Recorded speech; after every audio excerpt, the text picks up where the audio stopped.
ஒருவர் ஞானம் உள்ளவர் என்று நாம் எப்படி அறிந்து கொள்ள முடியும்? இன்றைக்கு நம்மளை பார்த்தும் ஒருவர் நம் ஞானம் உள்ளவர்களா இல்லையா என்று அறிந்து கொள்ளணும்னா நான் சொல்லுவேன், சுலபமாக ஒருவருடைய ஞானத்தை நாம் அறிந்து கொள்வதற்கு அவருடைய வாழ்க்கையில் அவர்கள் எடுக்கக்கூடிய தீர்மானங்கள் தான் அவர்களுடைய ஞானத்தின் அளவை வெளிப்படுத்துகின்றது என்று நான் சொல்லுவேன். இன்றைக்கு உங்களையும் பார்த்து நீங்கள் ஒரு ஞானம் உள்ளவர்களா என்று நாம் அறிந்து கொள்ளணும்னா கேட்க வேண்டிய ஒரு எளிமையான கேள்வி, உங்களுடைய வாழ்க்கையில் நீங்கள் எப்படிப்பட்ட தீர்மானங்களை எடுத்திருக்கின்றீர்கள், எடுத்து கொண்டு வருகின்றீர்கள் என்று கேட்கலாம்.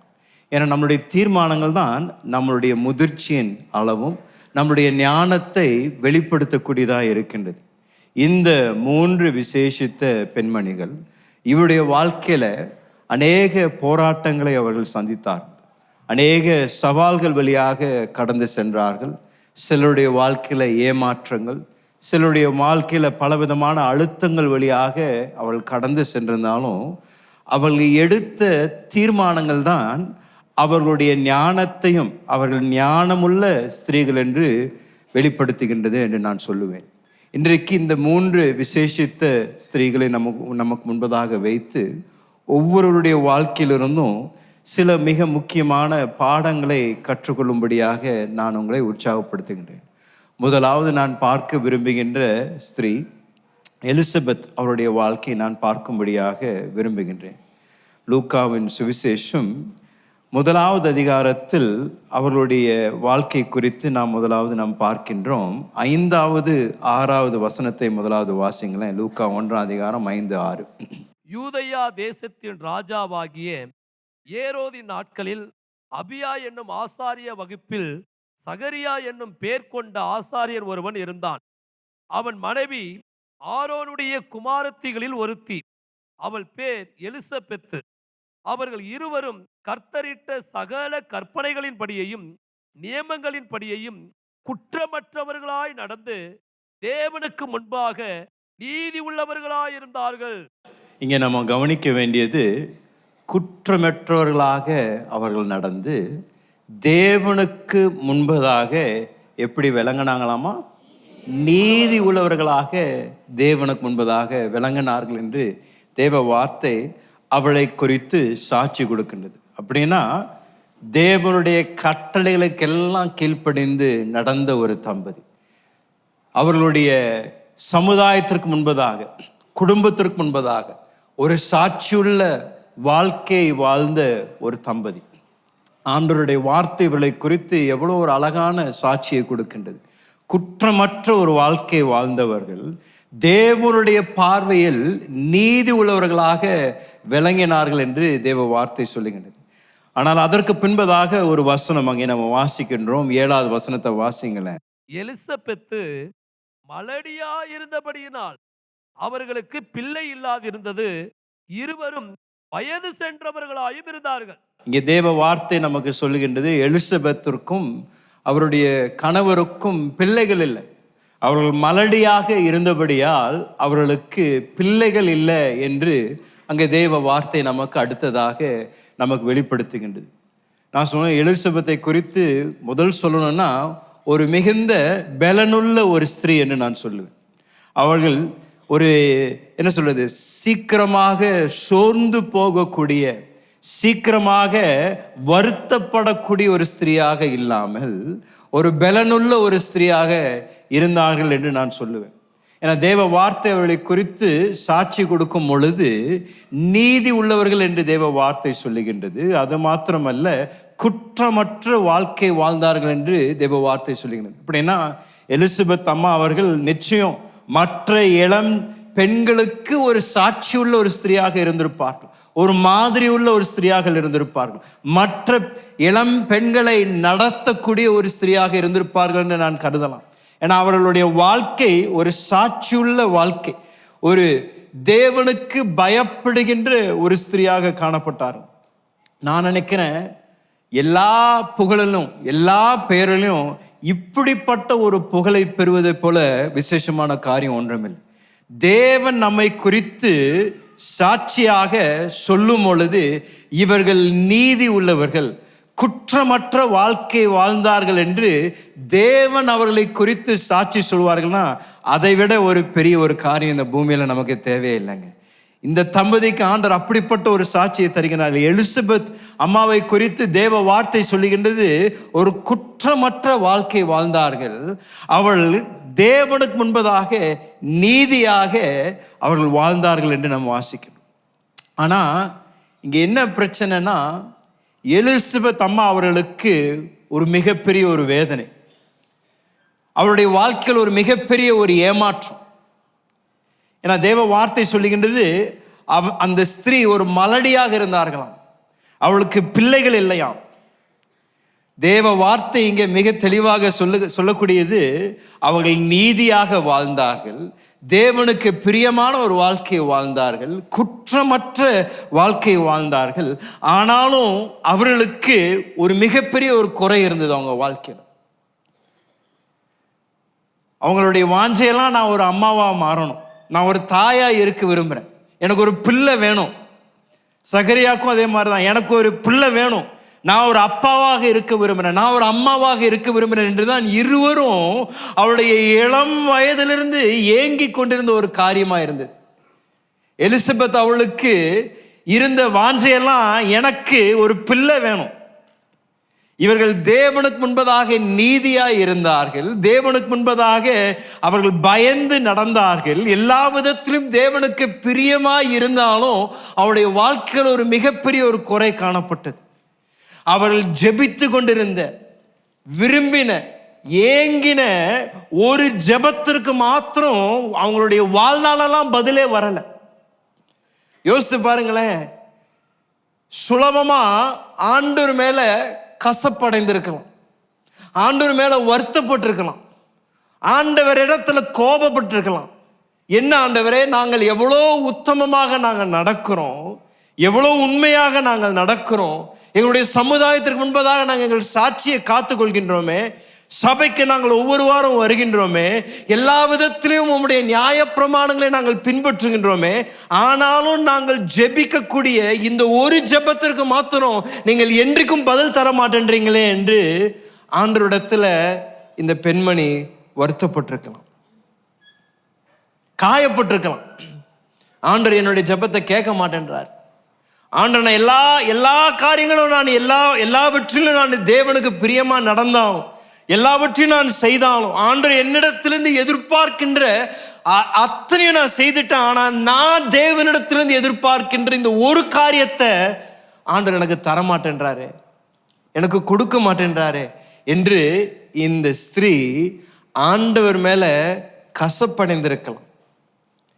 இன்றைக்கு ஒருவேளை இந்த ஆராதனை உட்கார்ந்து இருக்கின்ற அநேகருடைய வாழ்க்கையில, ஒருவேளை நீங்களும் ஒரு தம்பதியா இருக்கலாம், உங்களுடைய வாழ்க்கையில இப்படிப்பட்ட ஒரு குறை காணப்படலாம். நீங்களும் ஒருவேளை பல வருடங்களாக ஜெபித்து கொண்டு வரலாம், ஆண்டவரே எங்களுக்கு ஒரு பிள்ளையை தாங்க, ஆண்டவரே எங்களுக்கு ஒரு குழந்தையை தாங்கள் என்று ஜெபித்து கொண்டு வரலாம். ஆனாலும் நீங்கள் எல்லா விதத்திலும் தேவனுக்கு பிரியமாய் நடந்தும், எல்லா விதத்திலும் நீங்கள் செய்ய உங்களுடைய இருதயத்தில் எதெல்லாம் செய்யணும் என்று தோன்றுகின்றதோ அதெல்லாம் செய்துட்டீங்க, ஆனாலும் நீங்கள் ஜெபிக்கின்ற அந்த குழந்தைக்கின்ற இந்த ஜெபத்திற்கு ஆண்டு ஒன்றும் பதில் தராமல் இருக்கலாம். எல்லாருடைய வாழ்க்கையிலும் தான் சில நேரத்தில் நம்ம கேட்டோம்னா ஏதோ ஒரு ஜெபம் இருக்கும். இங்கே உட்கார்ந்துருக்கிற அநேகர் சொல்லலாங்க, பாஸ்டர் எனக்கு குழந்தை பிரச்சனை இல்லை, ஆனால் என்னுடைய வாழ்க்கையில் இன்னொரு பிரச்சனை இருக்கு, இன்னொரு காரியத்திற்காக நாங்கள் எவ்வளோ நாட்கள் ஜெபித்து கொண்டு வருகின்றோம், எவ்வளோ வருடங்களாக நாங்கள் ஜெபித்து கொண்டு வருகின்றோம், விசுவாசமாக நாங்கள் நடக்கிறோம், ஆண்டவருக்கு நாங்கள் ஒவ்வொரு மாதமும் தசமமாக ஒரு வார்த்தைக்கு கீழ்ப்படிந்து நாங்கள் கொடுக்கிறோம், நாங்கள் தேவனுக்கு பயந்து நடக்கிறோம், நாங்கள் எல்லாவற்றிலும் தேவனுக்கு பிரியமா இருந்தாலும் நாங்கள் ஜெபித்து கொண்டிருக்கின்ற இந்த ஒரு ஜெபத்திற்கு மாத்திரம் ஆண்டவர் எங்களுக்கு பதில் தர மாட்டேன்றாரு. அநேக நேரத்தில் நம்ம என்ன யோசிக்கிறோம்னா,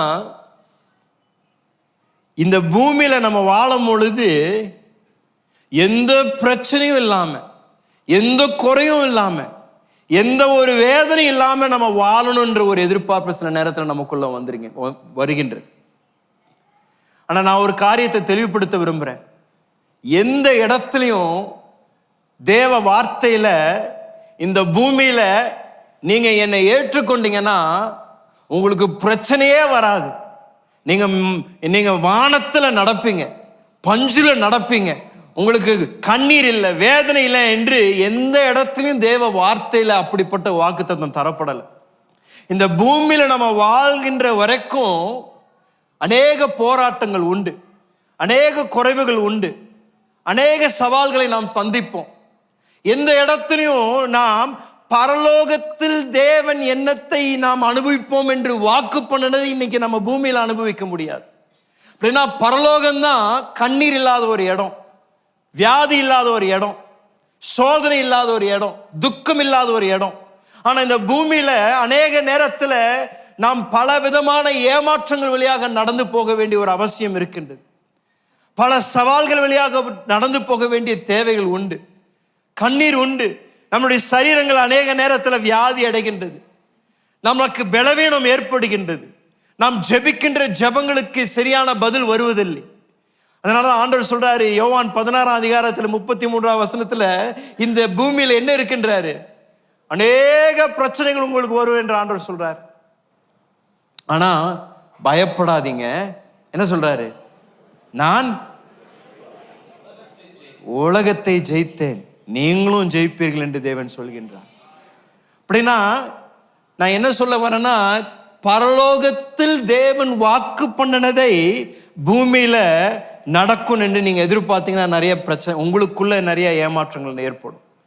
நான் ஆண்டவர் கொடுத்த வாக்கு என்னன்னா, இந்த பூமியில அநேக பிரச்சனைகள் இருக்கதான் செய்யும், ஆனாலும் என் மேல விசுவாசமா இருங்கன்னு தான் ஆண்டவர் சொல்றார். இந்த அருமையான தம்பதி ஆண்டவருக்கு முன்பதாக உண்மையாக நடந்தார்கள், சாட்சி பெற்றிருந்தார்கள். அவளை குறித்து சமுதாயம் பேசும் பொழுது குற்றமற்றவர்கள் என்று சொல்லப்பட்டார்கள். ஆனாலும் இவர்கள் ஜெபித்து கொண்டிருந்த ஒரு மிக முக்கியமான ஜெபத்திற்கு பதிலை காணவில்லை. நாட்கள் கடந்தது, வருடங்கள் கடந்தது. எவ்வளோ வருடங்கள் கடந்து போனாலும் அவர்கள் ஜெபித்த ஒரு ஜெபத்திற்கு மாத்திரம் பதில் தரவேப்படவில்லை. எலிசபெத் அம்மா அவர்களுக்கு வேண்டுதல் எல்லாம், எனக்கு ஒரு குழந்தையை தாங்க ஆண்டவரே, எனக்கு ஒரு குழந்தையை தாங்கள் என்று அவள் கதறி ஜெபித்தார்கள். ஆனாலும் வருடம் கடந்து கடந்து போனதே தவிர அவர்கள் ஜெபித்த அந்த ஜெபத்திற்கு பதில் வராமல் இருந்தது. ஆனாலும் ஏன் எலிசபெத் அம்மா ஒரு ஞானம் உள்ளவர்கள் என்று நான் சொல்றேன்னா, தேவன் அவருடைய ஜெபங்களுக்கு பதில் தராத நிமித்தம் தேவன் மேல் அவர்கள் கசப்படையவில்லை, தேவன் மேல வருத்தப்படலை, அவருடைய விசுவாசத்தை இழக்கவில்லை, தேவன் மேல் வைத்திருந்த நம்பிக்கையை விட்டுவிட்டு அவர்கள் கடந்து போகவில்லை.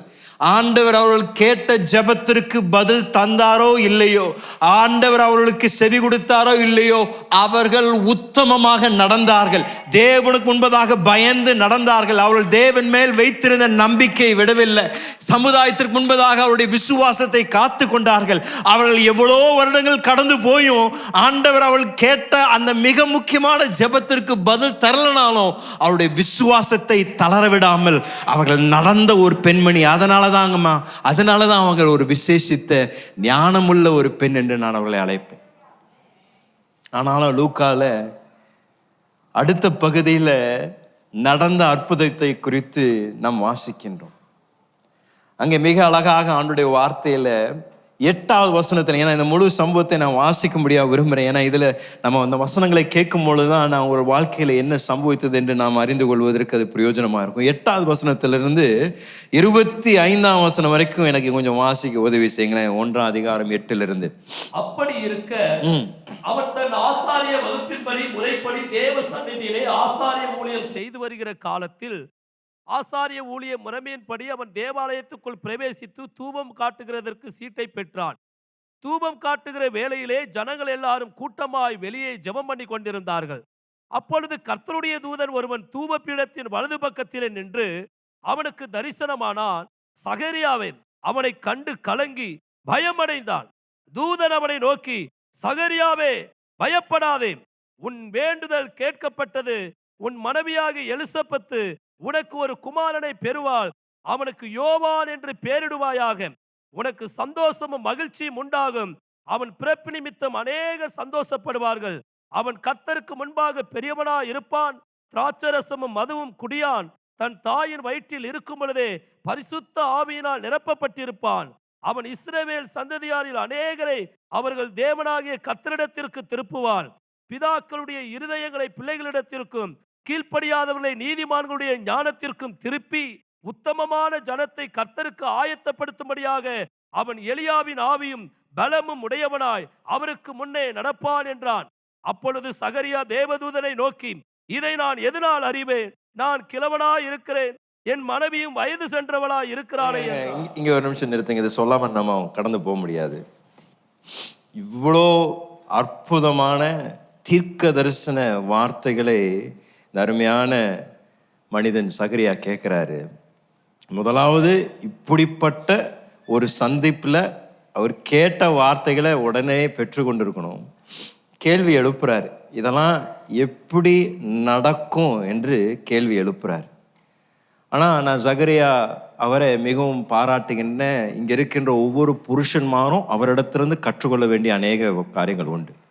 ஏன்னா நீங்கள் கவனிச்சிங்கன்னா ரொம்ப டிப்ளமேட்டிக்கான மனுஷன். என்னங்க, ரொம்ப டிப்ளமேட்டிக்கான மனுஷன். அப்படின்னா ரொம்ப மெதுவாக அழகாக பேசுகின்றார். அப்படின்னா அவர் எப்படி நடக்கும்னு சொல்லி கேட்ட பிறகு அவரை குறித்து அவர் சொல்லும் பொழுது அவர் யாரா இருக்கிறாராமா? கிழவனா இருக்கிறேன், கிழவனா இருக்கிற என் மனைவியும் வயது சென்றவளா இருக்கு. அவரை குறித்து என்ன சொல்றாருங்க? கிழவன்றாரு. மனைவியை குறித்து கிழவின்றாரா? என்ன அழகா பேசுறாரு பாத்தீங்களா? அவரை பத்தி அவர் நாயா ஆண்டவரே, நான் தான் கிழவன், ஆனா என் மனைவி எப்படிங்க வயது சென்றவங்களா இருக்கிறாங்க. என்ன அழகா பேசி, ஆனாலும் தேவதூதன் இடத்துல கேள்வி கேட்கிறாரு. கேள்வி கேட்ட உடனே இந்த வந்திருந்த காப்ரியேல் என்ற தேவதூதனுக்கு அங்க சற்று கோபம் வருகின்றதை நம்ம பார்க்கின்றோம். 19ஆம் வசனம் வாசிங்களேன், அதிலிருந்து தொடர்ந்து வாசிங்களேன். தேவதூதன் அவனுக்கு பிரதியுத்தரமாக, நான் தேவ சன்னிதானத்தில் நிற்கிற காபிரியேல் என்பவன், உன்னுடனே பேசவும் உனக்கு இந்த நற்செய்தியை அறிவிக்கவும் அனுப்பப்பட்டு வந்தேன். இதோ தகுந்த காலத்திலே நிறைவேறப் போகிற என் வார்த்தைகளை நீ விசுவாசியாதபடியினால் இவைகள் சம்பவிக்கும் நாள் மட்டும் நீ பேசக்கூடாமல் ஊமையாயிருப்பாய் என்றான். ஜனங்கள் சகரியாவுக்கு காத்திருந்து அவன் தேவாலயத்தில் தாமதித்ததினால் ஆச்சரியப்பட்டார்கள். அவன் வெளியே வந்தபொழுது அவர்களிடத்தில் பேசக்கூடாமல் இருந்தான். அதனாலே தேவாலயத்தில் ஒரு தரிசனத்தை கண்டான் என்று அறிந்தார்கள். அவனும் அவர்களுக்கு சைகை காட்டி ஊமையாயிருந்தான். அவனுடைய ஊழியத்தின் நாட்கள் நிறைவேறின உடனே தன் வீட்டுக்கு போனான். அந்நாட்களுக்கு பின்பு அவன் மனைவியாக எலிசபெத்து கர்ப்பவதியாகி, ஜனங்களுக்குள்ளே எனக்கு உண்டாயிருந்த நிந்தையை நீக்கும்படியாக கர்த்தர் இந்த நாட்களில் என்மேல் கடாட்சம் வைத்து எனக்கு இப்படி செய்தலினாள் என்று சொல்லி 5 மாதம் வெளிப்படாதிருந்தாள். ஒரு ஆமென் சொல்லலாமா தேவ வார்த்தைக்கு?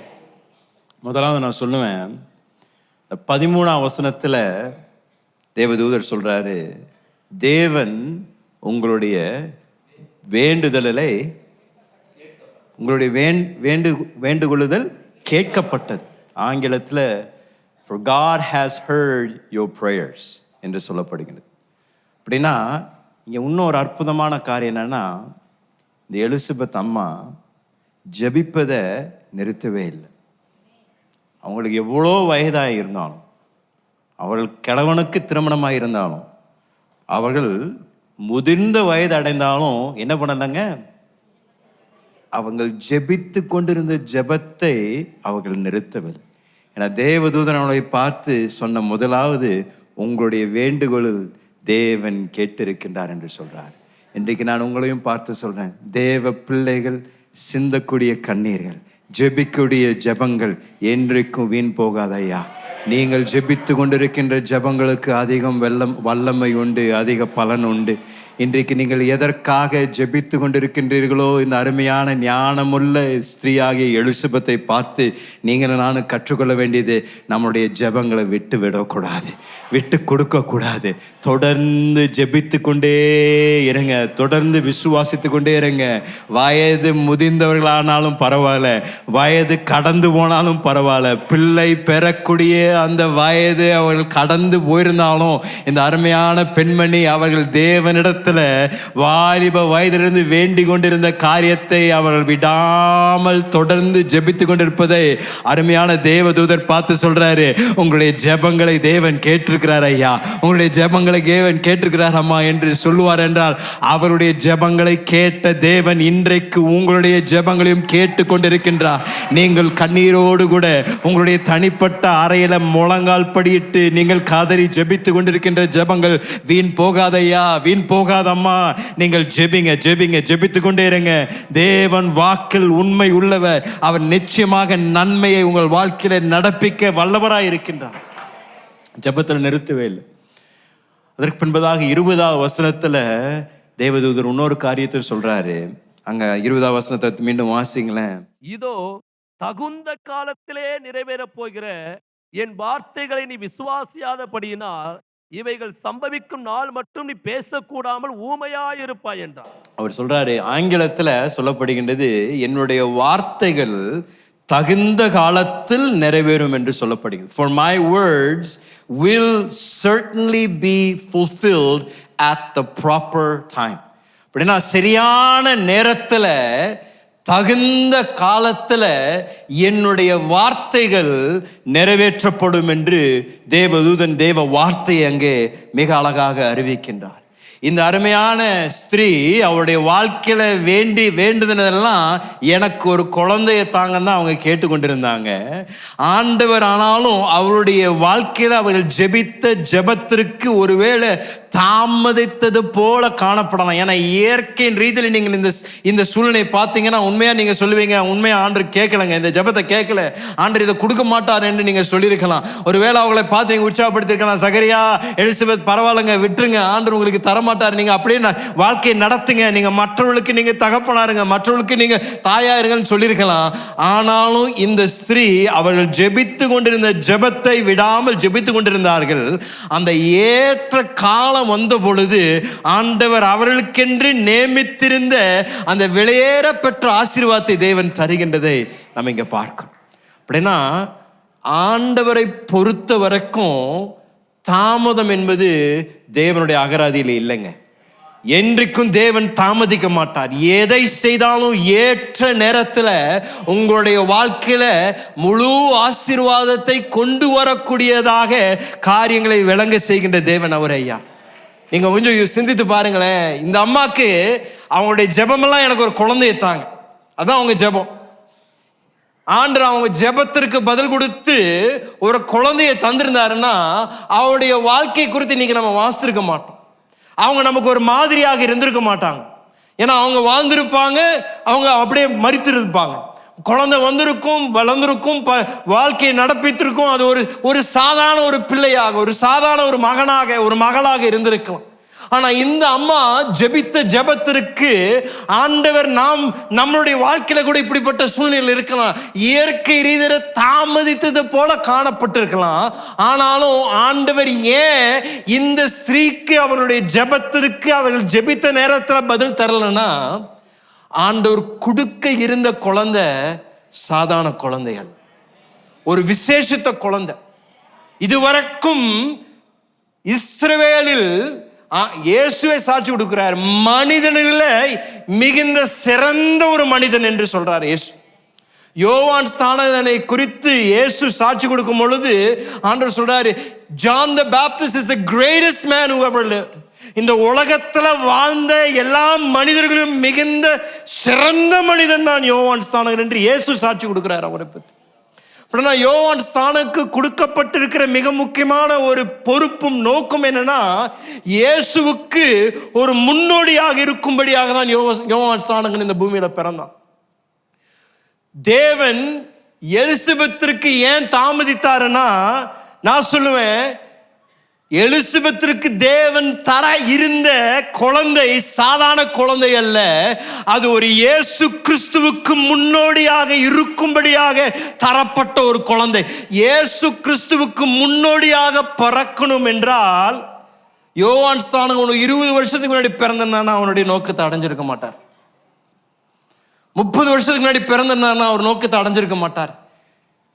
எலிசபெத்திற்கும் சக்கரியாக்கும் ஒருவேளை தேவன் அவர்களுடைய ஜெபங்களை கேட்காதது போல தோன்றினாலும் ஆண்டவர் அந்த ஏற்ற நேரத்திற்காக காத்திருந்து இயேசு கிறிஸ்துவை இந்த பூமிக்கு அனுப்புவதற்கு சில மாதங்களுக்கு முன்பதாக மலடியாக இருந்த எலிசபெத்துடைய வயிற்றை தேவன் தொட்டு அவளுக்கு ஒரு அற்புத குழந்தையை கொடுத்து, இது ஒரு சாதாரண குழந்தை அல்ல, இந்த குழந்தை இந்த உலகத்தில் வாழ்ந்த எல்லா மனிதர்களும் சிறந்த ஒரு மனிதனாய் இருந்து அவனுக்கு தரப்பட்டிருக்கின்ற வெளியேறப்பட்ட நோக்கம் என்னன்னா, கிறிஸ்துவின் முன்னோடியாய் இருந்து வழியை ஆயத்தப்படுத்தக்கூடிய அற்புத ஒரு மனிதனாக தேவன் இந்த எலிசபெத்திற்கு குழந்தையை தந்தார் ஐயா. ஆனா எலிசபெத் அம்மா ஏன் ஞானி?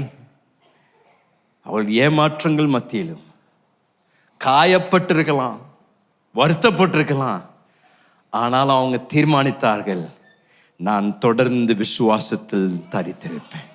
என் தேவன் நல்லவர், என் தேவனை நான் நம்பி இருப்பேன், எக்காலத்திலும் என் தேவன் மேல நான் நம்பிக்கையா இருப்பேன் என்று இந்த பெண்மணி அவர்களுடைய கடைசி முதிர்ந்த வயது வரைக்கும் அவருடைய விசுவாசத்தை தளர விடாமல் தேவன் மேல் நம்பிக்கையா இருந்தபடியால இன்றைக்கு லூக்கா 1 அதிகாரத்தில் அந்த அருமையான ஸ்திரியை குறித்து நம்ம வாசிக்கிறோம். ஐயா, உங்களை பார்த்து சொல்றேன், நாமும் ஞானம் உள்ளவர்கள் என்று விளங்க பண்ணணும் என்றால் நீங்களும் நானும் எடுக்கக்கூடிய தீர்மானங்கள், அதுவும் ஏமாற்றங்கள் மத்தியில, வருத்தங்கள் மத்தியில, ஆண்டவர் உங்களுக்கு ஒருவேளை பதில் தராதது போல காணப்படுகின்ற சூழ்நிலை மத்தியில நீங்கள் எப்படிப்பட்ட ஒரு தீர்மானத்தை எடுக்கிறீங்க ஐயா? நீங்கள் ஆண்டவர் மேல வருத்தப்படுறீங்களா?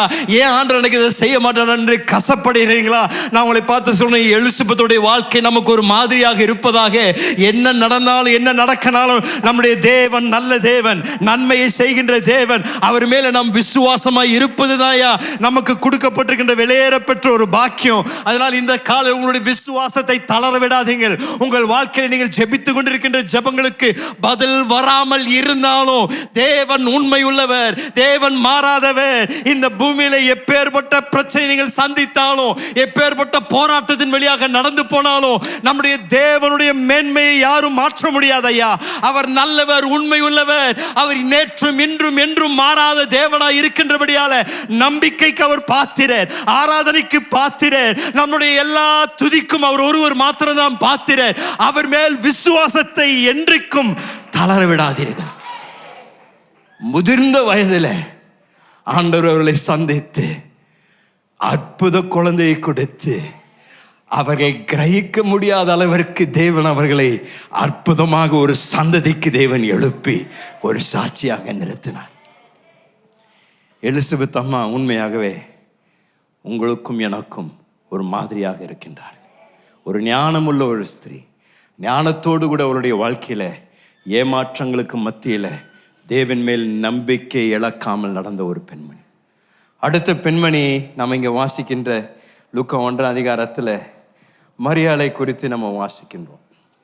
இயேசுவின் பிறப்பு நாட்களில் இன்னொரு விசேஷித்த பெண்மணி மரியாள். 26வது வசனத்திலிருந்து 38வது வசனம் வரைக்கும் நாம் இந்த சம்பவத்தை வாசிக்கின்றோம். வாசிங்களேன் அந்த வசன பகுதியை. 6ஆம் மாதத்திலே காபிரியல் என்னும் தூதன் கலிலேயாவில் உள்ள நாசரேத் என்னும் ஊரில் தாவீது வம்சத்தானாகிய யோசேப்பு என்கிற நாமமுள்ள புருஷனுக்கு நியமிக்கப்பட்டிருந்த ஒரு கன்னிகையினிடத்திற்கு தேவனாலே அனுப்பப்பட்டான். அந்த கன்னிகையின் பேர் மரியாள். அவள் இருந்த வீட்டில் தேவதூதன் பிரவேசித்து, கிருபை பெற்றவளே வாழ்க, கர்த்தர் உன்னுடனே இருக்கிறார், ஸ்திரீகளுக்குள்ளே நீ ஆசீர்வதிக்கப்பட்டவள் என்றான். அவளோ அவனை கண்டு அவன் வார்த்தையினால் கலங்கி இந்த வாழ்த்துதல் எப்படிப்பட்டதோ என்று சிந்தித்துக் கொண்டிருந்தாள். தேவதூதன் அவளை நோக்கி, மரியாளே பயப்படாதே, நீ தேவனிடத்தில் கிருபை பெற்றாய், இதோ நீ கர்ப்பவதியாகி ஒரு குமாரனை பெறுவாய், அவருக்கு இயேசு என்று பெயரிடுவாயாக. அவர் பெரியவராயிருப்பார், உன்னதமானவருடைய குமாரன் என்னப்படுவார். கர்த்தராகிய தேவன் அவருடைய பிதாவாகிய தாவீதின் சிங்காசனத்தை அவருக்கு கொடுப்பார்.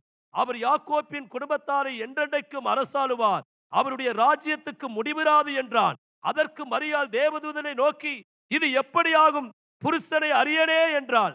தேவதூதன் அவளுக்கு பிரதியுத்தரமாக, பரிசுத்த ஆவி உன்மேல் வரும், உன்னதமானவருடைய பலம் உன்மேல் நிழலிடும், ஆதலால் உன்னிடத்தில் பிறக்கும் பரிசுத்தம் உள்ளது தேவனுடைய குமாரன் என்னப்படும். இதோ உனக்கு இனத்தாளா இருக்கிற எலிசபெத்தும் என்னும் தன் முதிர் வயதிலே ஒரு புத்திரனை கற்பந்தரித்திருக்கிறார். மலடி எண்ணப்பட்ட அவளுக்கு இது 6ஆம் மாதம்.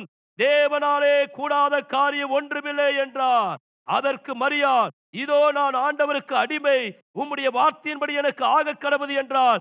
அப்பொழுது தேவதூதன் அவளிடத்திலிருந்து போய்விட்டார். ஒரு ஆமென் சொல்லுங்களேன். ஆண்டுடைய வார்த்தை நீங்க வாசிக்கும் பொழுது உண்மையாகவே ஆச்சரியப்படாமல் இருக்க முடியாது. ஆண்டவருடைய வழியே ஒரு தனி வழி தான். அவர் செய்யக்கூடியது மிக வித்தியாசமாக தான் ஆண்டவர் செய்கிறார். ஏன்னா இதுக்கு முன்பதாக வாசித்த சம்பவத்தில் குழந்தை வேணும் வேணும் வேணும்னு அழுத அம்மாவுக்கு என்ன கிடைக்கலைங்க? குழந்தை கிடைக்கல. முதிர்ந்த வயது வரைக்கும். குழந்தை வேண்டான்னு சொன்ன அம்மாவுக்கு என்ன கிடைச்சதுங்க? குழந்தை கிடைச்சிருச்சு.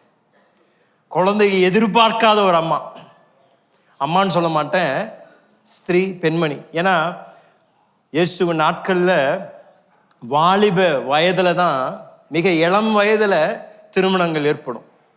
ஏன்னா அன்றைக்கு வாழ்ந்திருந்த மக்கள் முதிர்ந்த வயது அடைய மாட்டாங்க சுலபமாக. சொன்னால் இளம் வயதிலே திருமணம் ஆகிவிடும். அப்படின்னா வேத பண்டிதர்கள் கருதக்கூடியது 16 வயது 15 வயதில் அநேக நேரத்தில் திருமணங்கள் நடக்கும். அப்படின்னா மரியாளுக்கு ஒரு 16 வயது 15 வயது தான் ஆயிருக்கும். நிச்சயிக்கப்பட்டிருக்கிறாங்க யோசேப்புக்கு. இன்னும் ஒரு வாலிப பெண்மணி நிச்சயிக்கப்பட்டிருக்கிற நாட்களில் திடீரென்று எதிர்பாராத விதத்தில் தேவ சந்திப்பை பெற்று ஆண்டவர் மரியாளுக்கு தந்த வார்த்தை என்னன்னா, உனக்கு நான் ஒரு குழந்தைய தரேன், அற்புதம் குழந்தைய தரேன்றார். மனிதன் மூலமாக இல்லை, நான் உனக்கு தரேன் ஆண்டவர் சொல்றார்.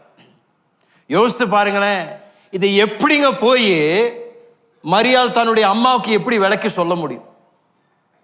அம்மா, தேவதூதர் எனக்கு நேத்து தரிசனமானாங்க, என் வயிற்றுல தேவகுமாரனை நான் சுமக்க போறேன்னு சொல்லியிருக்கிறாங்க.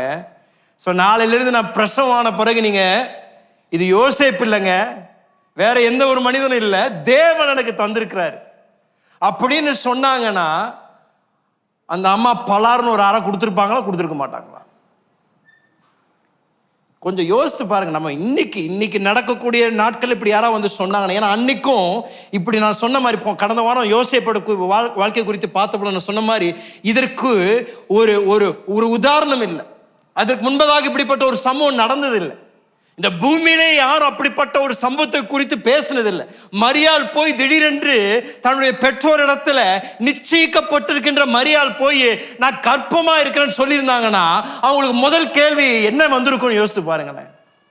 எப்படி அவங்கள பேசியிருப்பாங்க யோசித்து பாருங்களேன். மரியாளுக்கு தரப்பட்டிருக்கின்ற இந்த வாக்குத்தத்த குழந்தை மிக அசௌரியத்தை ஏற்படுத்தியிருக்கோங்க வாழ்க்கையில். வாயை திறந்து யார் இடத்திலும் பேசியிருக்க முடியாது, வாயை திறந்து சுலபமா விளக்கி இருக்க முடியாது. இது தேவனுடைய குழந்தை, தேவன் எனக்கு தந்தார் என்று எல்லா இடங்களிலும் போய் சுலபமா பேசியிருக்க முடியாது. ஏன்னா அதனாலதான் நான் நினைக்கிறேன், அந்த செய்தியை கேட்டோன்னே மரியாள் என்ன பண்றாங்க, ஓடிடுறாங்க. எங்க ஓடுறாங்க? எலிசபெத்தோடு கூட போய் இருக்கிறாங்க. 4 மாதம் எலிசபெத்தோடு கூட அவங்களும் தங்கியிருக்காங்க. ஏன் வெளியே பேச முடியாது ஐயா இதை பத்தி? தேவன் தம்முடைய திட்டத்தை மரியாளுடைய வாழ்க்கையில நடப்பிக்க ஆரம்பிக்கும் பொழுது அது மிகப்பெரிய ஒரு அசௌரியத்தை ஏற்படுத்துகின்றது மரியாளுடைய வாழ்க்கை. அவள் கண்ட கனவுகள், எதிர்பார்த்த எதிர்பார்ப்புகள் எல்லாம் சொக்குநூறாக உடைக்கப்பட்டிருக்கு. ஏன்? யோசேப்போடு கூட நான் திருமணமாகி இப்படிப்பட்ட ஒரு வாழ்க்கையை வாழ போறோம், இப்படிப்பட்ட வீடை நாங்கள் எடுக்க போறோம், அப்படிப்பட்ட ஒரு இடத்துல இருக்க போறோம் என்று பல விதங்களில் தன்னுடைய வாழ்க்கை குறித்து அவங்க யோசிச்சிருக்கலாம், கற்பனை பண்ணிருக்கலாம். ஆனால் திடீர்னு ஒரு ராத்திரியில தேவதூதன் வந்து மரியாளை சந்தித்து, உனக்கு ஒரு அற்புத குழந்தை நான் தரப்போறேன், மனிதனால் அது உனக்கு ஏற்படாது, பரிசுத்தாவியானவர் உனக்குள்ள அது உற்பத்தி செய்வார் என்று சொல்றார். என்ன ஒரு பயங்கரமான ஒரு மாற்றம் இந்த வாழ்க்கையில. ஆனாலும் நான் மரியாளை பார்த்து உண்மையாகவே மிக அதிகம் நான் பாராட்டுகின்றேன். இளம் வயதில் இருந்தாலும் அவங்க தைரியமாக தேவ வார்த்தையும் தேவ சித்தத்தையும் பெற்றுக்கொள்ளக்கூடிய ஒரு பெண்மணியாக இருந்தாங்க. தேவனுடைய சித்தத்தை தம்முடைய வாழ்க்கையில முழுமையாக அவர்கள் ஏற்றுக்கொள்ளக்கூடிய ஒரு பெண்மணியாக இருந்தாங்க என்று சொல்லுவேன். ஏன்னா ஒரு ரீதியில, இயற்கையின் ரீதியில நீங்க பார்த்தீங்கன்னா அது மிக கடினம். இது எப்படி விளக்கி சொல்ல முடியும் என்று நீங்க கேட்கலாம். இன்னொரு விதத்துல நீங்க பார்த்தீங்கன்னா இயற்கைக்கு அப்பாற்பட்ட ஒரு அற்புதம் இது. என்னங்க? இயற்கைக்கு அப்பாற்பட்ட ஒரு அற்புதம். தேவதூதன் சொல்றாரு, உனக்கு பிறக்க போகின்ற குழந்தை உலகத்தின் இரட்சகர் என்று சொல்றார். உலகத்தை ரட்சிக்கக்கூடிய குழந்தையை உன்னுடைய கற்பத்தில் நான் வைக்க போறேன்னு தேவதூதர் சொல்றார். அப்படின்னா மரியாள் கேட்டிருக்கலாம் கேள்வி, ஐயா நான் படிக்காதவன், நான் ஒரு கிராமத்திலிருந்து வந்திருக்கிறேன், எனக்கு இதை பத்தி எல்லாம் ஒன்றும் தெரியாது, ஏன் என்ன தெரிந்து கொள்றீங்க? ஒரு ஞானி உள்ள ஒரு ஸ்திரீயை, ஒரு பெரிய ஒரு நல்ல ஒரு குடும்பத்துல நல்ல படித்த ஒரு பெண்மணி நீங்க தெரிந்து கொண்டிருக்கலாமே, என்னையே தெரிந்து கொள்றீங்க? நான் எப்படியா தேவனை வளர்க்க முடியும்? நான் எப்படியா தேவனுக்கு ஒரு தாயா இருக்க முடியும் என்று கேட்டிருக்கலாம்ல. எனக்கு என்ன தகுதி இருக்கு? எனக்கு என்ன விதத்துல தேவனை பெற்று தேவனை இந்த பூமியில வளர்க்கக்கூடிய என்ன தன்மையே என்கிட்ட இருக்குன்னு கேட்டிருக்கலாம். ஏன்னா தேவ சித்தத்திற்கு இவர்கள் தகுதியற்ற ஒரு பெண்மணியா இருந்தாங்க என்று நான் சொல்லுவேன். ஆனாலும் அவருடைய வார்த்தை என்ன அருமையான வார்த்தை, உம்முடைய சித்தத்தின்படியே எனக்கு ஆக கடவுதாக, உம்முடைய சித்தத்தின்படியே எனக்கு ஆக கடவுதாக. என் வாழ்க்கையில் உம்முடைய சித்தம் எவ்வளவு பெரிய அசௌரியத்தை கொண்டு வந்தாலும் பரவாயில்ல, என் வாழ்க்கையில் உம்முடைய சித்தம் எவ்வளவு பெரிய அவமானத்தை கொண்டு வந்தாலும் பரவாயில்ல, என் வாழ்க்கையில் உம்முடைய சித்தம் என்னை தவறான ஒரு மற்றவர்கள் என்னை குறித்து பேசக்கூடிய ஒரு நிலையில நிறுத்தினாலும் பரவாயில்ல, உம் சித்தம் என் வாழ்க்கையில நடக்கட்டும் என்று தைரியமாக எழும்பி நின்று பிரகடனம் செய்த ஒரு பெண்மணி என்று நான் சொல்லுவேன். வாலிப தம்பி, வாலிப தங்கச்சி, இப்படிப்பட்ட ஜெபங்கள் உங்களுடைய வாயில் வருகின்றதா? ஐயா உம்முடைய சித்தம் என் வாழ்க்கையில நடக்கட்டும், உம்முடைய நோக்கம் என் வாழ்க்கையில நிறைவேறட்டும் என்று நீங்க ஜெபிக்கின்ற ஜெபங்கள், அப்படிப்பட்ட வார்த்தைகள் இருக்கின்றதா? உங்களுடைய நண்பர்கள் சொப்பனம் காண்கின்றது போல நீங்களும் சொப்பனம் காண்கின்றீர்களா? எனக்கு இப்படிப்பட்ட ஒரு வேலை வேணும், இப்படிப்பட்ட ஒரு தேசத்துக்கு நான் போகணும், இப்படிப்பட்ட ஒரு நல்ல ஒரு இடத்துல இருக்கணும், இப்படிப்பட்ட எனக்கு ஒரு வாழ்க்கை வேணும் என்று நீங்கள் சொப்பனம் காண்கிறீர்களா?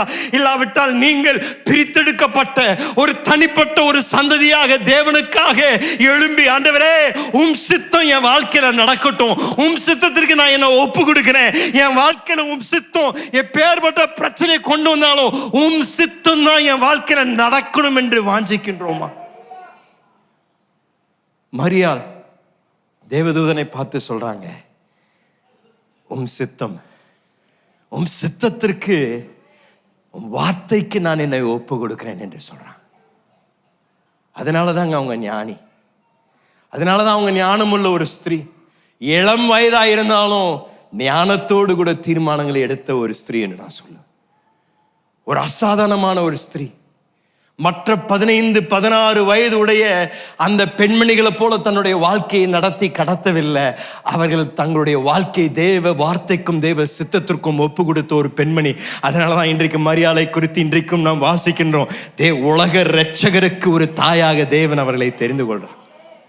தேவ சித்தத்திற்கு ஒப்பு கொடுத்த ஒரு பெண்மணி. நான் மரியாதை குறித்து இன்னும் அநேக காரியங்களை சொல்லலாம்.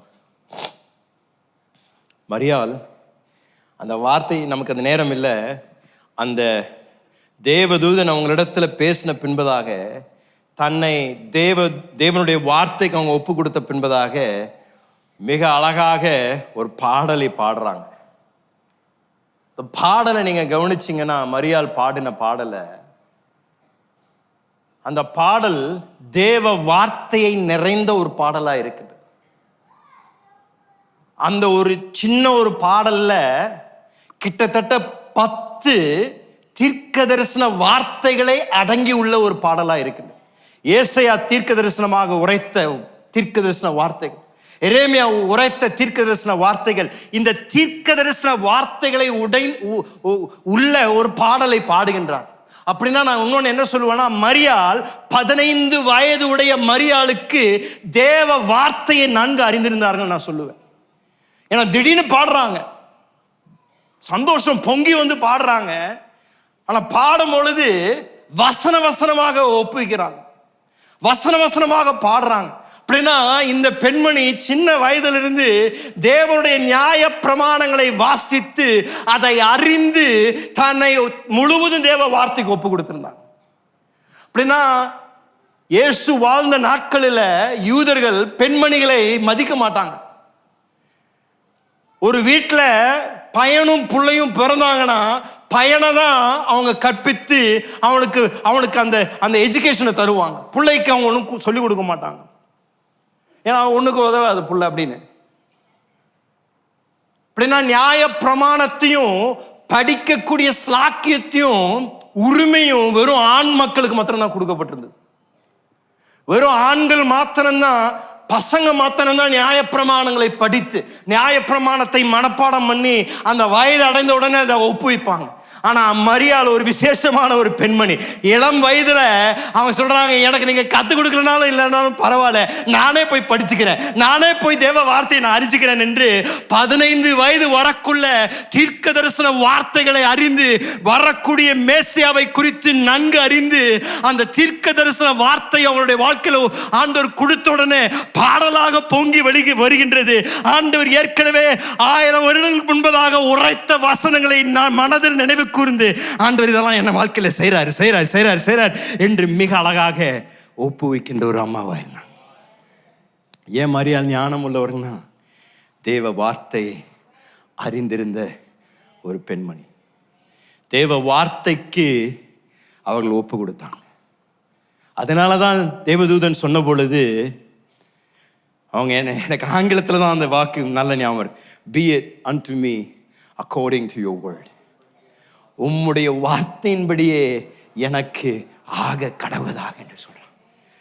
ஏன் அப்படி சொல்ல முடிஞ்சதுன்னா அந்த வார்த்தை அவங்களுக்கு தெரிஞ்சிருந்ததுனால. ஏற்கனவே அந்த வார்த்தையை அவங்க அறிஞ்சிருந்தாங்க. அந்த வார்த்தையை தேவதூதன் உறுதிப்படுத்துறாரு.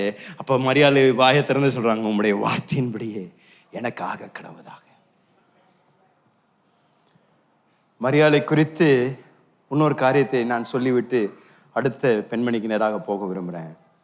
லூக்கா 2ஆம் அதிகாரம் 51ஆம் வசனத்தில் மீண்டும் அங்கே சொல்லப்படுகின்றது. மரியாதை குறித்து வாசிங்களேன். பின்பு அவர் அவர்களுடனே கூட போய் நாசரேத்தூரில் சேர்ந்து அவர்களுக்கு கீழ்ப்படிந்திருந்தார். அவருடைய தாயார் இந்த சங்கதிகளை எல்லாம் தான் இருதயத்திலே வைத்துக் கொண்டார். இந்த தாயார் சம்பவித்த எல்லா சம்பவங்களையும் அவருடைய இருதயத்தில் என்ன பண்ணிட்டாங்களாமா? வைத்து கொண்டாங்க.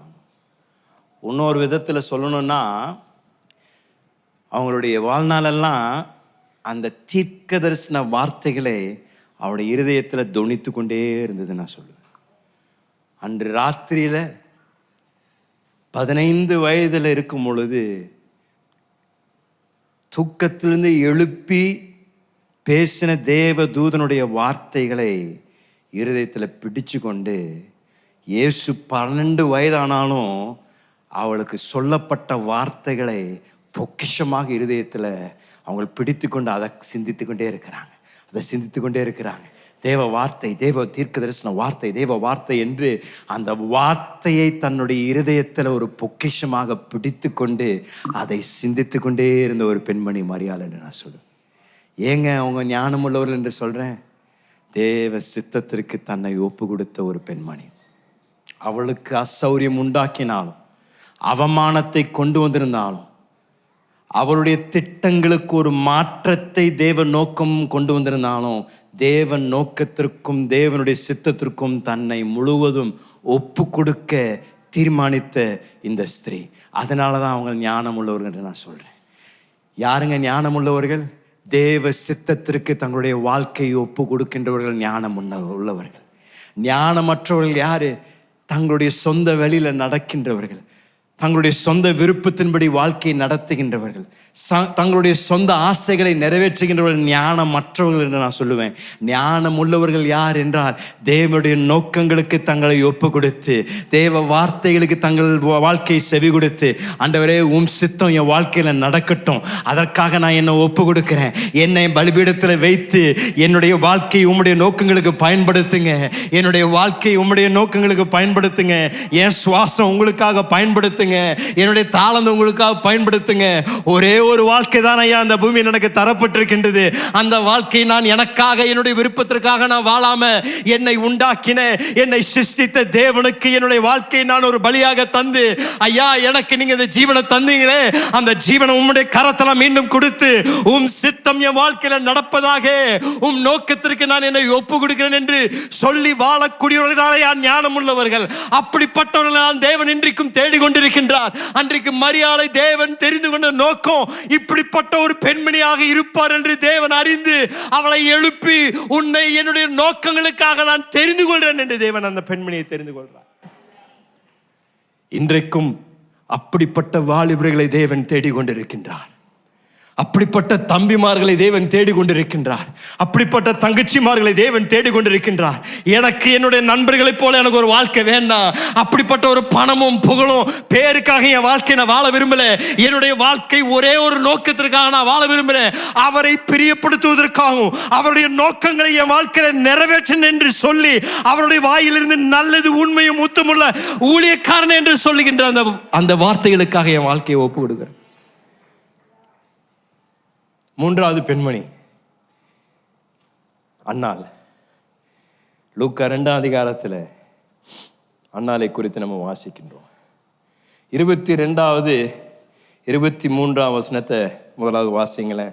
மோசேயின் நியாயப்பிரமாணத்தின்படியே அவர்களுடைய சுத்திகரிப்பின் நாட்கள் நிறைவேறின போது முதற் பேரான எந்த ஆண் பிள்ளையும் கர்த்தருக்கு பரிசுத்தமானது எண்ணப்படும் என்று கர்த்தருடைய நியாயப்பிரமாணத்தில் எழுதியிருக்கிறபடி அவரை கர்த்தருக்கென்று ஒப்பு கொடுக்கவும். யோசேப்பும் மரியாவும் நியாயப்பிரமாணத்தின்படி இயேசுவை தேவ ஆலயத்திற்கு கொண்டு வருகின்றார். குறிக்கப்பட்ட நாள் யாத்ராம் 13ஆம் அதிகாரம் 2ஆம் வசனத்தில் ஏற்கனவே ஆண்டவர் கொடுத்திருக்கின்ற வழிநடத்தல் பிரகாரம் இவர்கள் இயேசுவை தேவ ஆலயத்திற்கு கொண்டு வராங்க. 2 சம்பவம் நடக்குது. அங்கே சிமியோனை சந்திக்கிறாங்க. சிமியோனை பற்றி நான் பேசல. இன்றைக்கு ஞானமுள்ள பெண்களை குறித்து பார்த்து கொண்டிருக்கின்றோம். மூன்றாவதாக அன்னாளை குறித்து அங்கே மிக அழகாக தேவ வார்த்தை சொல்லுகின்றது. 36ஆம் வசனத்திலிருந்து 38ஆவது வசனம் வரைக்கும் வாசிங்களேன். ஆசருடைய கோத்திரத்தாலும் பானுவேலின் குமாரத்தியுமாகிய அன்னாள் என்னும் ஒரு தீர்க்கதரிசி இருந்தாள். அவள் கன்னி பிராயத்தில் விவாகமான முதல் 7 வருஷமும் புருஷனுடனே வாழ்ந்தவளும் அதிக வயது சென்றவளுமாய் இருந்தாள். ஏறக்குறைய 84 வயதுள்ள அந்த விதவை தேவாலயத்தை விட்டு நீங்காமல் இரவும் பகலும் உபவாசித்து ஜெபம் பண்ணி ஆராதனை செய்து கொண்டிருந்தாள். அவளும் அந்நேரத்திலே வந்து நின்று கர்த்தரை புகழ்ந்து எருசலேமிலே மீட்பு உண்டாக காத்திருந்த யாவருக்கும் அவரை குறித்து பேசினாள். ஒரு ஆமென் சொல்லுங்களேன். இந்த பெண்மணியில உடைய வாழ்க்கையில நடந்த சம்பவம் சற்று வித்தியாசம். திருமணமாயி 7 வருடங்களில் தன்னுடைய கணவரை இழந்துடுறாங்க. 7 வருடம் தான் திருமணமாய் வாழ்றாங்க. குழந்தையும் இல்லை, புருஷனையும் இழந்துடுறாங்க. அதற்கு பின்பதாக தன்னுடைய முழு வாழ்க்கைய தேவ பிரசன்னத்திலையும் தேவ ஆலயத்திலையும் செலவு செய்த ஒரு பெண்மணி. அப்படின்னா அவருடைய இளம் வயதின் அன்பை அவர்கள் இழந்த பொழுது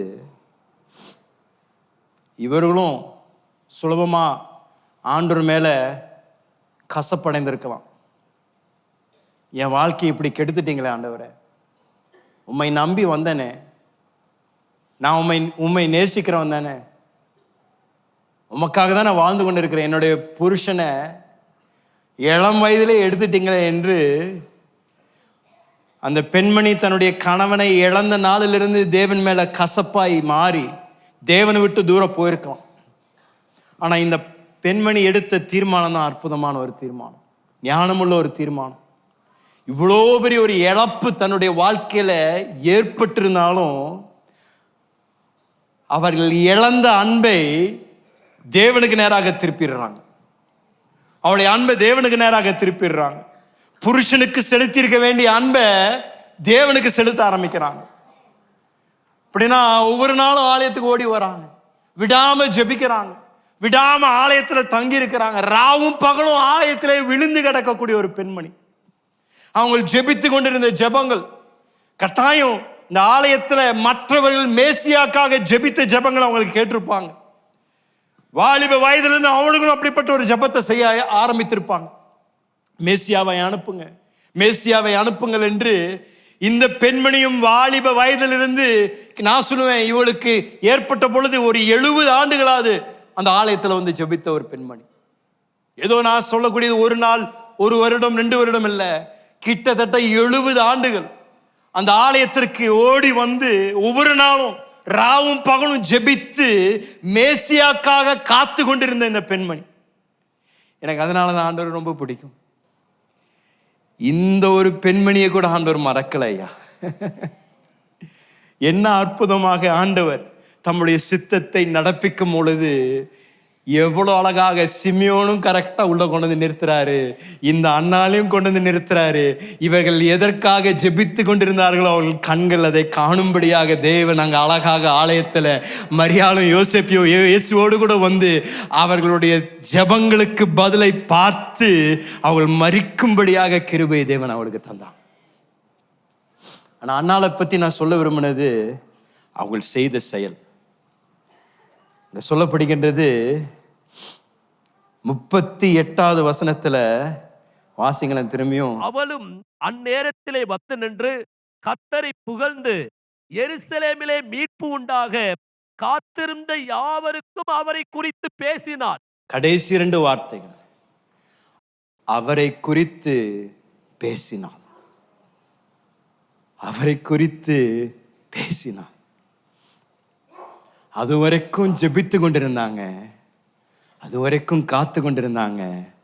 ஆனால் அந்த அற்புதமான நாளில் மரியாளும் யோசேப்பும் பாலகனாகிய இயேசுவை அந்த தேவாலயத்திற்கு கொண்டு வந்த பொழுது 70 வருடமாக ஜெபித்து கொண்டிருந்த இந்த பெண்மணி தன்னுடைய சொந்த கண்களாக உலகத்தின் இரட்சகரை பார்த்த உடனே அவளுக்கு சந்தோஷம் தாங்க முடியல.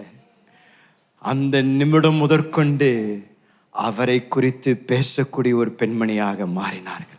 அதுவரைக்கும் அவருக்காக ஜெபித்த ஒரு பெண்மணி, அதற்கு பின்பதாக அவருக்காக பேசின ஒரு பெண்மணியாக அவள் விளங்கினார்கள்.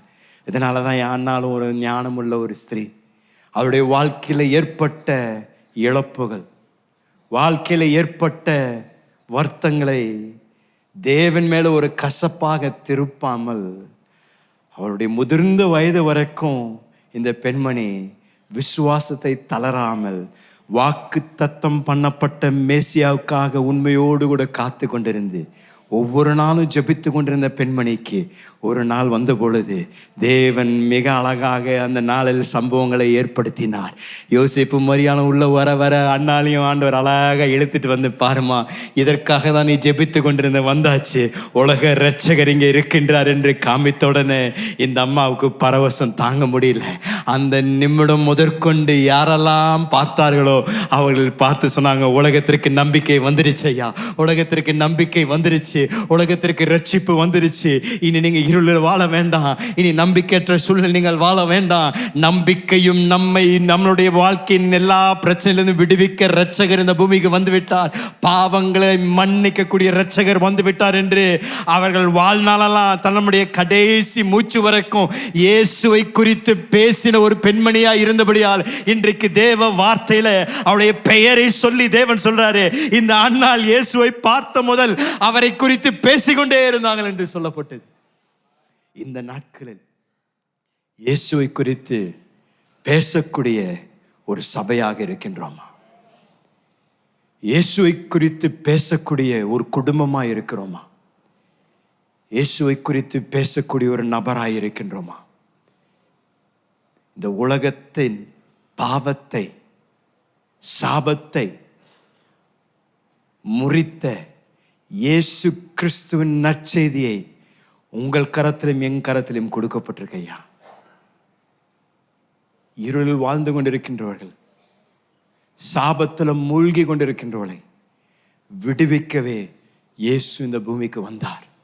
உங்களையும் என்னையும் அந்தகார இருளிலிருந்து அற்புதமான ஒளிக்கு தேவன் நம்மளை கொண்டு வந்து நிறுத்தி நம் கரத்தில் இந்த நற்செய்தியை கொடுத்து இதை பெற்றுக்கொண்ட நாம் மற்ற எல்லாருக்கும் சொல்ல தேவன் நம் கரத்தில் இந்த அற்புதத்தை கொடுத்திருக்கின்றார்.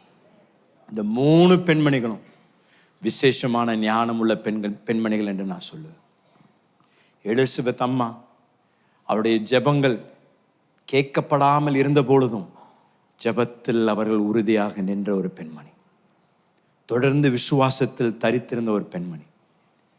மரியாள் இளம் வயதுல தேவன் தன்னுடைய செய்தியை அனுப்பி தன்னுடைய வாழ்க்கையின் நோக்கங்களை தேவன் சற்று மாற்றினாலும் இந்த பெண்மணி தேவனுடைய சித்தத்திற்கும் தேவ வார்த்தைக்கும் தன்னை ஒப்பு கொடுத்த ஒரு பெண்மணி. அன்னால் தன்னுடைய வாழ்க்கையில இழப்புகள் ஏற்பட்டாலும் அதை ஒரு வருத்தமாக மாற்றாமல் அவருடைய கடைசி மூச்சு வரைக்கும் ஜெபித்த ஜெபங்களுக்கு பதிலை கண்ட பின்பதாக இயேசுவை குறித்து பேசின ஒரு பெண்மணியாக இருந்தார்கள். இந்த 3 பெண்மணிகளும் நமக்கு ஒரு மாதிரியாக இந்த காலையில் நிறுத்தப்படுவார்களாக. நம்முடைய வாழ்க்கைகள் சவாலிடப்படுவதாக. ஐயா, உங்களுடைய வாழ்க்கையில் ஏற்பட்ட ஏமாற்றங்கள் நிமித்தம், ஒருவேளை உங்களுடைய வாழ்க்கையில் ஏற்பட்ட வருத்தங்கள் நிமித்தம் இந்த காலையில் சோர்ந்து போய் கசப்போடு கூட தேவன் மேல நம்பிக்கை இழந்த ஒரு சூழ்நிலை உட்கார்ந்துருந்தீங்கன்னா, இவருடைய வாழ்க்கை உங்களை பார்த்து இந்த காலையில பேசுவதாக. நீங்களும் நானும் ஆராதிக்கின்ற தேவன் அற்புதங்களின் தேவன், ஏற்ற நேரத்தில் நம்முடைய வாழ்க்கையில தம்முடைய செயல்களை நடப்பிக்கின்ற தேவன், தாமதிக்காத தேவன், தம்முடைய வார்த்தையை அற்புதமாக வெளிப்படுத்துகின்ற தேவன், தீமையை நன்மையாக தேவன் நம்மளுடைய வாழ்க்கையில நடப்பிக்கின்ற தேவன். உங்களுடைய வாழ்க்கையில தேவ தூதன் அன்றைக்கு பார்த்து சொன்ன அதே வார்த்தைகளை போல எலிசபெத்தையும் சக்கரையாவும் பார்த்து சொன்னார், நான் சொன்ன ஒரு வார்த்தையும் நிறைவேறாமல் போகாது, அத்தனையும் ஏற்ற நேரத்தில் நிறைவேறும் என்று சொன்ன அதே வார்த்தையின்படி உங்களையும் பார்த்து இந்த காலையில் நான் சொல்லுகின்றேன், தீர்க்க தரிசனமாக தேவன் உங்கள் வாழ்க்கை குறித்து சொன்ன ஒரு வார்த்தையும் தரையில் விழுகாமல் அது ஒவ்வொரு புள்ளியும் உங்கள் வாழ்க்கையில் நிறைவேறிய தீர்மையா.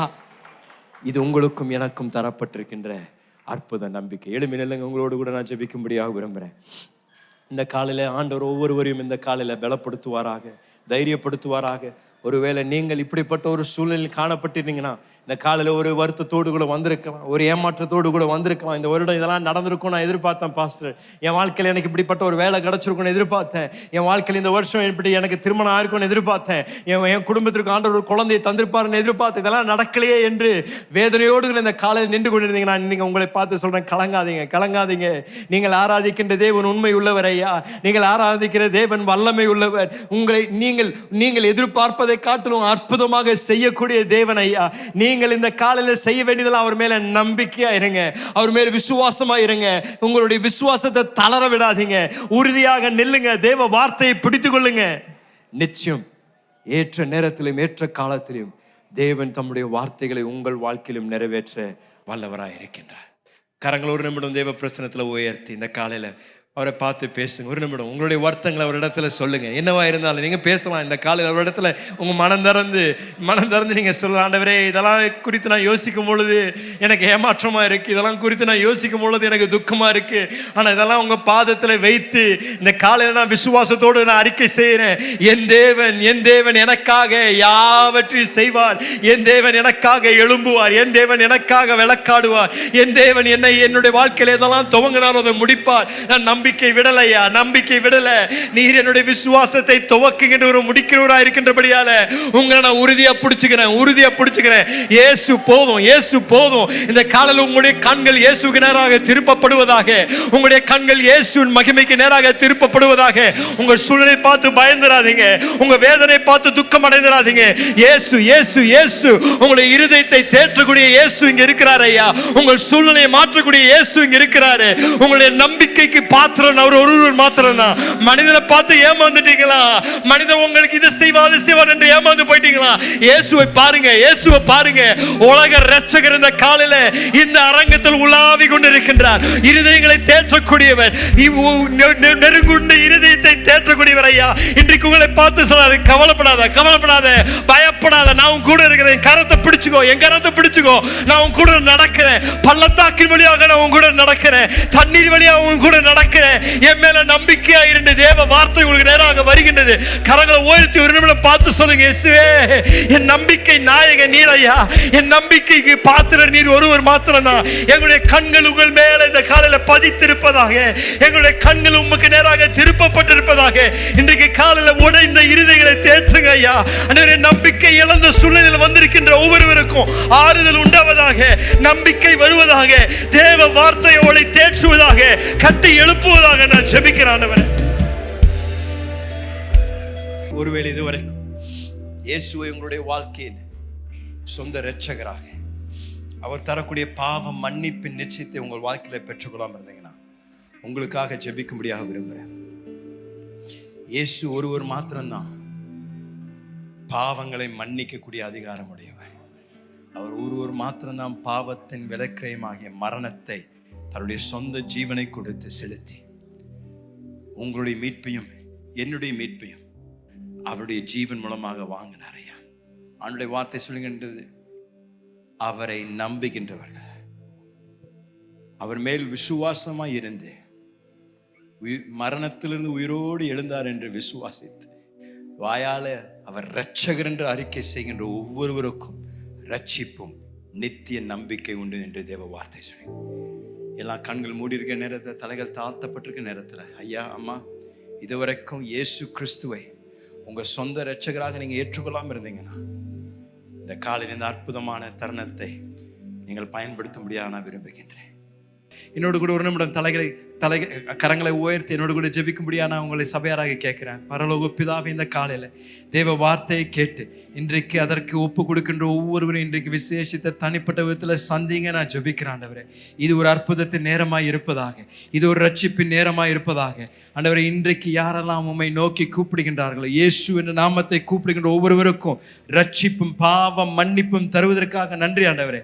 இன்றைக்கு ஒவ்வொருவரையும் ஆண்டவரே ஆசீர்வதிங்க, பலப்படுத்துங்க. உங்களுடைய வார்த்தையின்படி ஒவ்வொருவருடைய வாழ்க்கை இன்றைக்கு கட்டப்படுவதாக.